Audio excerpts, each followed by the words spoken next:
अपना समसपुर गांव और काजीपुर गांव के बीच में खेतों में रास्ता जा रहा है, वहाँ उसके बीच में। और ये टाइम था 9:30-10 बजे के बीच में गोली मारी। हाँ जी।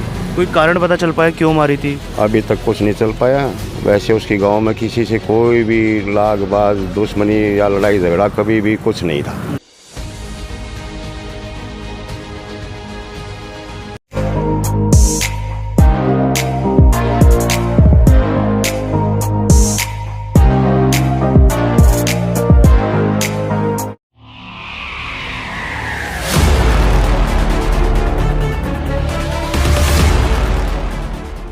नमस्कार, मैं आयुष शर्मा और आप देख रहे हैं स्वराज मीडिया नेटवर्क। आज एक बार फिर हम मौजूद है जाफरपुर कला थाने के बाहर, जहां से एक और हत्या की वारदात सामने आई है।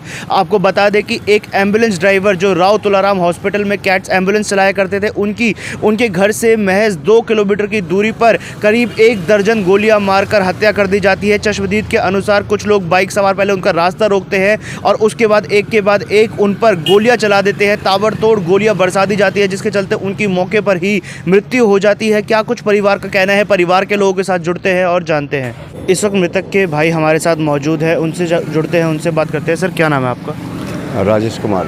ये जो पूरी वारदात हुई, इसकी जानकारी कैसे मिली आपको? इसकी जानकारी सर पुलिस वालों ने दी थी घर पर। क्या बताया था उन्होंने? सुनील सन्नो हरीराम को गोली मार दी। अच्छा। ये अपना समसपुर गांव और काजीपुर गांव के बीच में खेतों में रास्ता जा रहा है, वहाँ उसके बीच में। और ये टाइम था 9:30-10 बजे के बीच में गोली मारी। हाँ जी। कोई कारण पता चल पाया क्यों मारी थी? अभी तक कुछ नहीं चल पाया। वैसे उसकी गांव में किसी से कोई भी लागबाज दुश्मनी या लड़ाई झगड़ा कभी भी कुछ नहीं था। कभी हॉस्पिटल में बाहर कहीं कहा सुनी हुई हो? नहीं, ऐसा उसने कभी हमसे कुछ नहीं बताया। अच्छा। हाँ जी।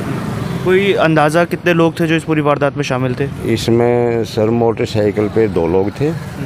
एक मोटरसाइकिल आगे चला रहा, वो हेलमेट पहन रखा है। एक पीछे बैठा था, वो लाल टी शर्ट में था, उसने डाटा लगा रखा था। वो तो उसमें आए हैं इसमें कैमरे में। क्या किसी की पहचान हो पाई है अभी तक? अभी तक किसी की पहचान नहीं हो पाई। वो पुलिस वाले जानते हैं, हमें अभी तक कुछ नहीं बताया गया। और किसी की गिरफ्तारी की बात अगर बताइए? नहीं, हमें अभी कुछ नहीं बताया गया। कोई भी जानकारी नहीं है अभी तो कोई जानकारी नहीं है। वैसे पुलिस अपना काम कर रही है। अच्छा, क्या आपको किसी पर शक है? नहीं जी, बिल्कुल किसी पे भी शक नहीं है, किसी पे भी। गांव में तो किसी के साथ कुछ झगड़ाबाजी था ही नहीं। ये हम सब गांव के ही हैं।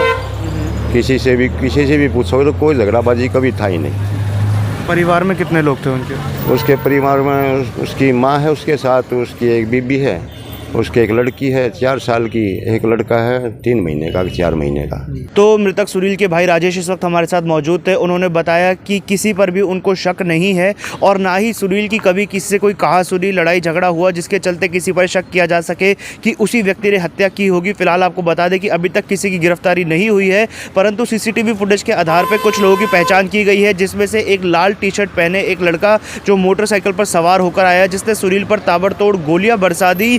उसकी तलाशी फिलहाल की जा रही है, उसको ढूंढा जा रहा है और अभी तक किसी की भी ऐसे शिनाख्त नहीं हो पाई है कि जिसकी पहचान करके बता सके कि उसी व्यक्ति ने हत्या की थी। और ना ही परिवार को किसी पर अभी तक शक है इस पूरी वारदात को लेकर। परंतु जाफरपुर थाने से एक और बड़ी वारदात सामने आई है, जहां पर हत्या कर दी गई। इससे पहले एक दिव्या इंदौरा नाम की हरियाणवी सिंगर की भी हत्या की गई थी, वो भी इसी थाने का केस था। और उसके बाद एक गोली चलने की वारदात नजफगढ़ जिले से भी सामने आई थी, जहाँ पर एक कारोबारी को गोली मार दी गई थी और उनकी दुकान से ज्वेलरी और कैश लूटने की कोशिश की गई थी। आपको बता दें कि यहाँ पर अभी तक किसी की गिरफ्तारी नहीं हुई, परंतु इस प्रकार से आए दिन इस क्षेत्र में गोलियां चलने की जो वारदात सामने आ रही है, ये बहुत ज़्यादा चिंता का विषय है, जिसको लेकर आसपास के लोगों में भी कहीं ना कहीं डर का माहौल बना हुआ है।